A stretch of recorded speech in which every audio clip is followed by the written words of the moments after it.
Hello, everyone. Welcome to this week's Indie Artist Music Hustle with Blind Intelligence. I'm your host, Miss Ronnie, where I always seek to give you exquisite cranial repertoire. This week, we have a very special guest. We have Mr. John Lacy. Say hello to everyone. Hey, what's up, everybody? It's me. How you doing today, Miss Ronnie? I'm doing fine. How are you? I'm great. Okay, what we're going to do is we're going to start out with letting you take over and tell everyone a little bit about yourself. Well, yeah, so my name's John, and I've been playing music, interested in music basically all my life. Started out as a drummer when I was about 12. Started drumming under a bunch of different teachers that I had, Chuck Payne, the jazz musician, Paul Laughlin, some other real notable players to me, and basically taught me the ways. And all through middle school, I just really practiced a lot with just drums until I was later. So I played in the church and everything a lot, messed around on the piano as well, but then I got introduced to the MPC, the drum machines, and DJ software, and stuff that I shied away from at first because I didn't really like all the technology. I don't like things crashing on me. I like just hitting just drums, you know.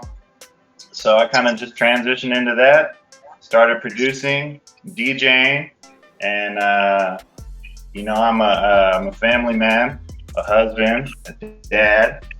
Got a lot of hats to wear, you know. Yeah, you're being very modest. Because I have seen you in action, and I told your partner the same thing. I have seen you in action, and as my daddy would say, you ice cold. Hey, thank you very much. So my question is going to start out with, you told me that you started out playing the drums and then you went to the MPC. What is the difference for you between the actual drum and the MPC?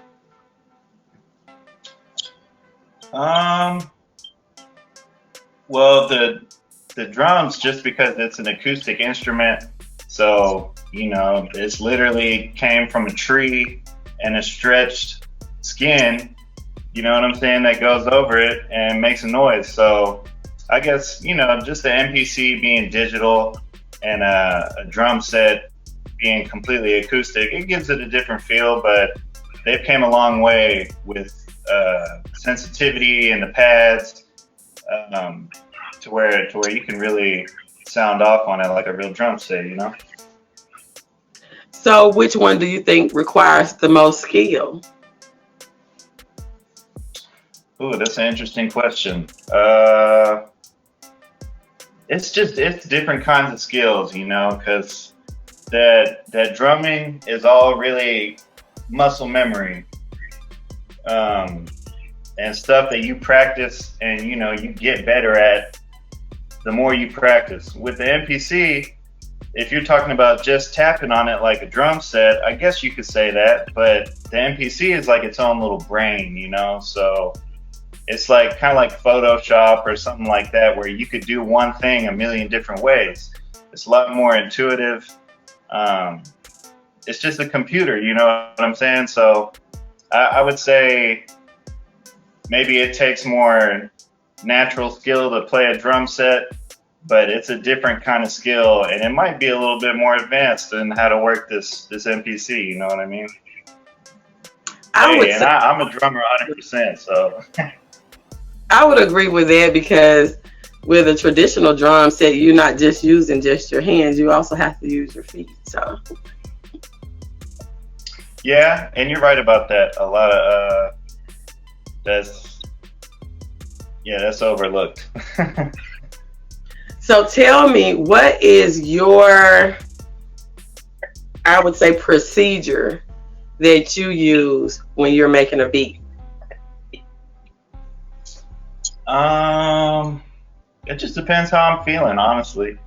I'll start music with just drums first, and then add a melody or a bass line, And sometimes I'll just want to sit down and make a bunch of 8-bar loops of melodies that I create, and then come back another time and maybe put drums over them. So it really does depend how I feel, but being as how I'm such a rhythm-based artist, a lot of the times the rhythm comes first for me.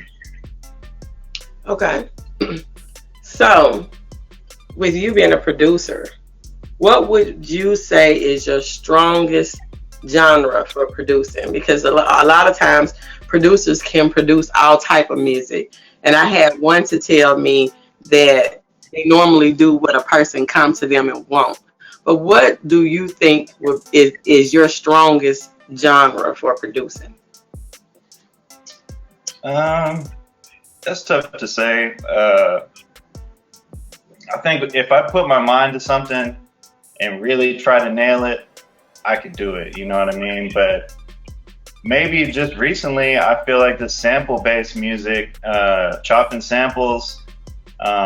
So that could really go into hip hop or like, more trapped out kind of stuff.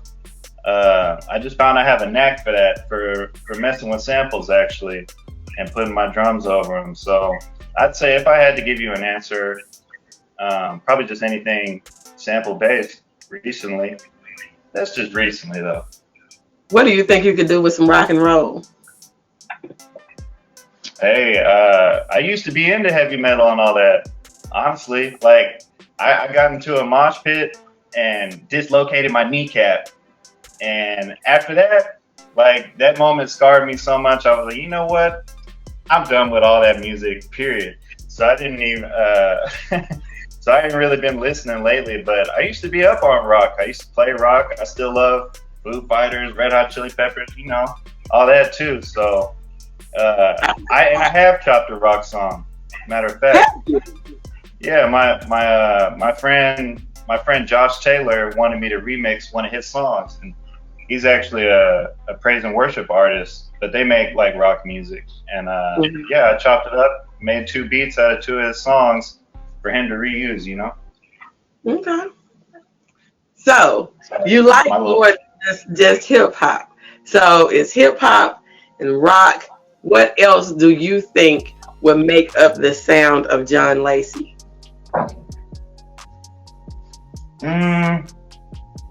You can just always tell with me that it's real wrapped up in funky music, beats that make you want to move, just real rhythm based, I do pride myself in playing the piano and all that, but if I'd have to say, like, no matter what style I go to, I'm always putting some extra drums in there to make something move a little different, Do you sing? Do you sing? I will sing on occasion, if I have to. I try not to be scared, you know what I'm saying? Because it's like, hey, only God can judge me, so I'm not really worried about all that. But I'll sing every now and then. Okay. So, of every instrumentalist, dead or alive, which one do you think that you can relate the most to?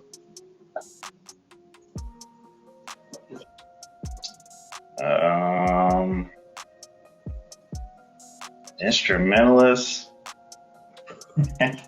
I'm gonna sound weird saying this, but it's just what I grew up with. You know what I'm saying, and admired the most was probably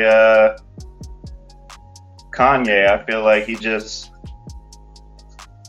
that's who I relate to probably the most that I can think of. I would like to say like John Coltrane or something cool, you know what I mean? But if I'm being honest, yeah, probably Kanye. Okay. So we skipped a little bit. Tell everybody where you're from. I'm from Houston, Texas. Okay. Born and raised. So tell me, how does heavy metal fit into Houston, Texas? Well, when they say Houston is a very diverse place, they really mean that. You know what I mean? Like, it is different kind of music from every little niche there's there's a little scene for it. You know what I mean? So yeah, that's how it fits in. They do crazy shows from Houston, San Antonio, New York City. You know that it's there. Okay. With you being hurt in the mosh pit before, and the situation that happened with Astro World, could you have understanding, or do you have understanding for accidents that happen in that type of setting, with you being experienced it firsthand? Because a lot of times people have opinions on things and have never been in that situation before. With you being in that situation, do you have, I guess, more empathy for what happened, or do you think that it's unfair that people who have never been in that situation to actually talk about the shoulda, wouldas, and couldas? I don't think a lot of people uh, consider all the different aspects of that kind of situation. You know, yeah, a lot of people haven't been to a packed show and understand that sometimes it can get like that. But I have never been to a show personally that was. I forget how many people they said were there, but you know, it's just like you literally can't move, and you know, anybody. I'm sure there were certain parts of it that were a little looser, but the parts that were tight and packed in, probably because of barricades. Oh yeah, them people. You know, they said they were stuck with their hands up like that. So yeah, people don't understand what could come from something like that, and I wouldn't even say it's the artist's fault necessarily. Just whoever planned it out didn't plan for that, and they should have. You know what I mean? Gotcha. So tell me about your latest project. I'm trying to think. Like I'm always doing stuff. I haven't released just like a mixtape of beats or anything yet. I think I'm gonna make an uh, instrumental EP or something like that. I'm working on it right now. But I do projects for other people. Like I said, my friend Josh Taylor. Um, you know, I make these finger drumming performances, and I put them on Instagram. And then I also battle in that beat battle league. Um, I was gonna get to that. Anything that comes my way. Okay. So tell me about the beat battle, because I think that I have another one getting ready to come up. Yeah, I'm not sure. I have my video ready. That's all I know. I'm ready for it. So, but yeah, where I'm in a beat battle team called the Houston Bass Runners, and it's me, my homie that put me on to all the MPC stuff, and then some other producers that we linked up with and made friends with. And we're in this league called the NBBA, the National Beat Battle Association. And so it's a bunch of teams from all different cities, basically sending in our videos and letting them go against each other online. So yeah, that's what that is.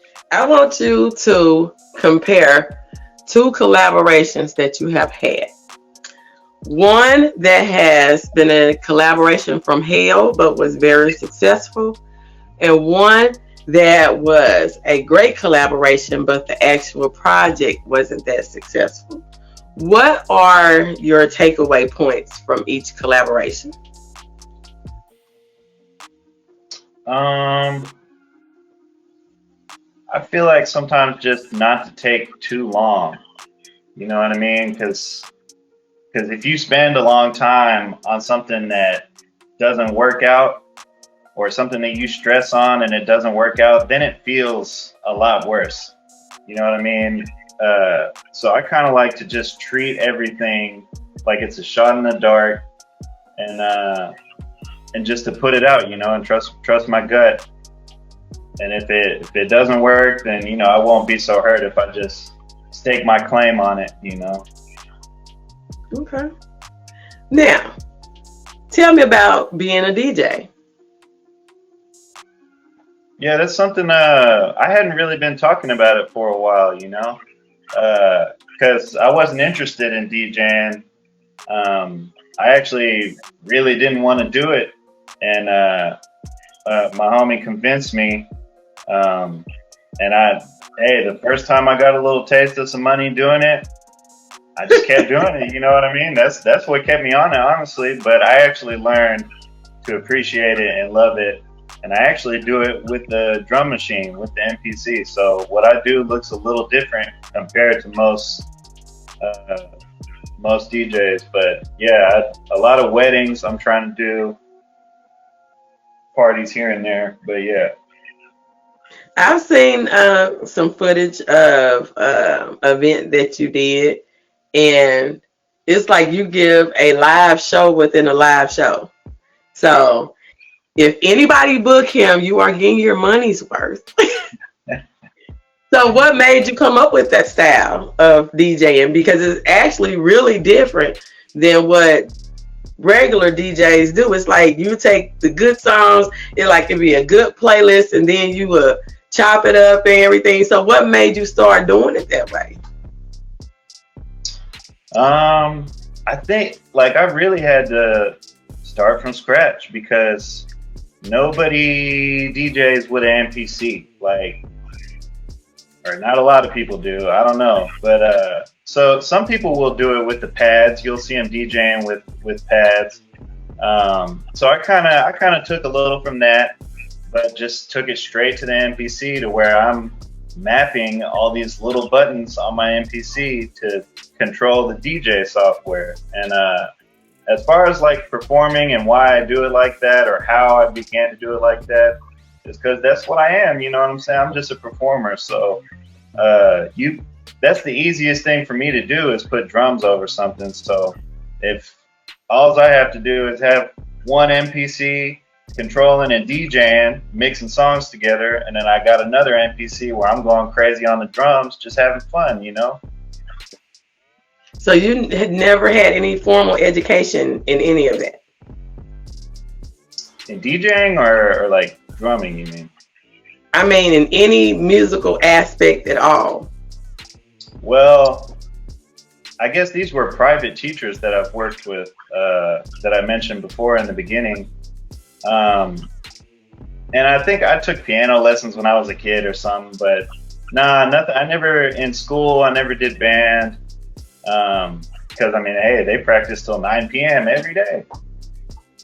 So I guess the reason why I'm saying that is you found something that you didn't know that you liked, that you end up being good at, that you kind of end up wanting to stick with without any really formal education in it.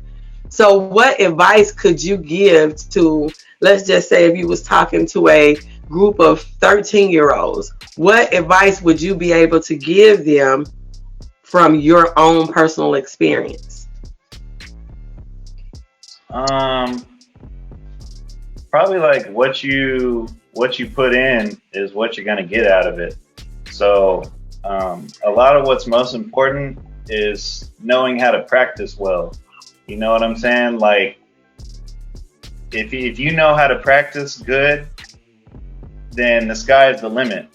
To where you could implement something simple and do it every day and acquire muscle memory from it and just put the time in, and you'll notice that whatever you work on, whatever you do, you know what I mean? You put a little time in and you'll start to slowly see results. And all you have to do is keep pushing the limit, keep moving every day. Don't slow down. And there was a time in my life where I was able to do that. I can't so much now. But in that time, those early years is a good time to instill practice. Yeah. So tell me, how do having a family fit into your paid gigs? Or do you center everything around family? How are you making the balance between music and family?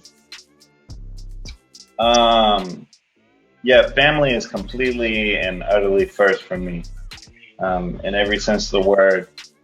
It just, it changed me completely. So while a lot of people will tell you that they do this for the love of the music, you know what I'm saying? Me personally, I'm at this to provide for my family and me in a way that still makes me happy.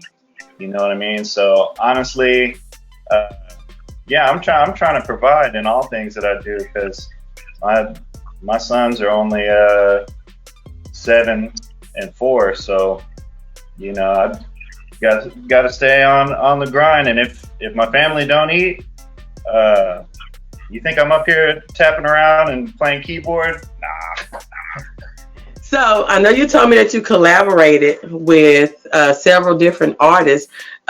What artists have you collaborated with that have a project that's out now so people can sample your work? Okay, so yeah, the artist I was talking about, my friend Josh Taylor, he has a band called We the Wellspring, and you can find that I think on iTunes, Spotify, all the platforms. I'm pretty sure.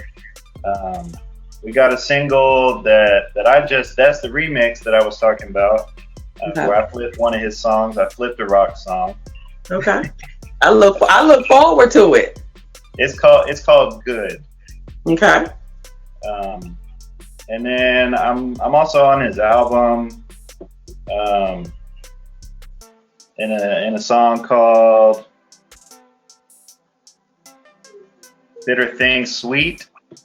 Bitter Things Sweet. Yeah. So that was just like a crazy, like, he told me just to go crazy. So honestly, I just did an instrumental, whatever I was feeling at the time.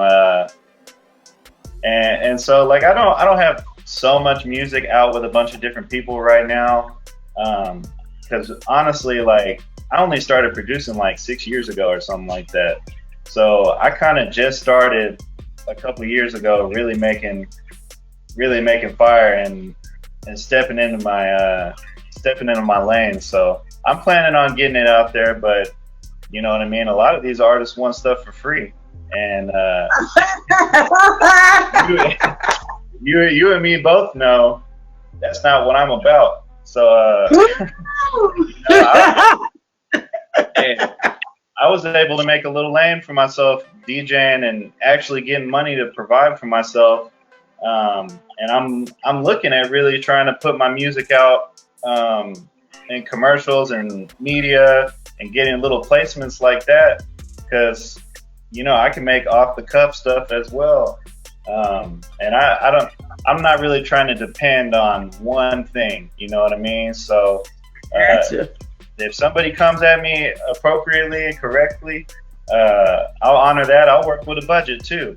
You know what I mean? But some of these people are real prideful, and you know what that means. Hey, pride comes before destruction every time.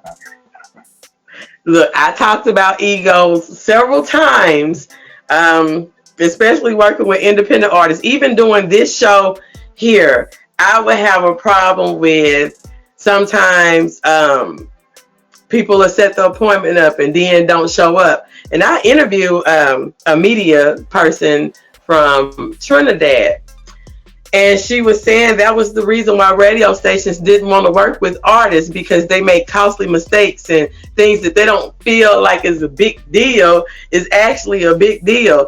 Not having a budget to pay for the work that you want done is an issue. Yeah, it's a major issue. Yes. So tell everybody where they can find you at, your social media handles, anything else that you might want to add before we get ready to get out of here. Oh yeah, one more thing I just wanted to add, because I mentioned the beat battle team that we work to battle beats with, the Houston Bass Runners. Well, the Bass Runners is something that me and my friend Dave came up with a long time ago, the name. And it was originally just supposed to be me and him with DJing mixed with producing and stuff, and we found all the rest of the crew. And so we do battle beats, but we also work together and produce together in that way. So The Bass Runners, that's one you can follow on Instagram. It's just at the Bass Runners, like THA, the Bass Runners. I spelled it wrong one time. Yeah, I think there might be a Bass Runner somewhere else, but we didn't know about that. Anyways, but so yeah, that's but you can follow me at DJ John Lacy on almost every platform. So Instagram, but let me spell it: JOHNLACY. DJ John Lacy. You can find me at Instagram, Facebook, Pinterest, TikTok. I'm trying to think of anything else on Twitter. You know what I'm saying? Just you search that name and you'll find me. YouTube? Yep, YouTube.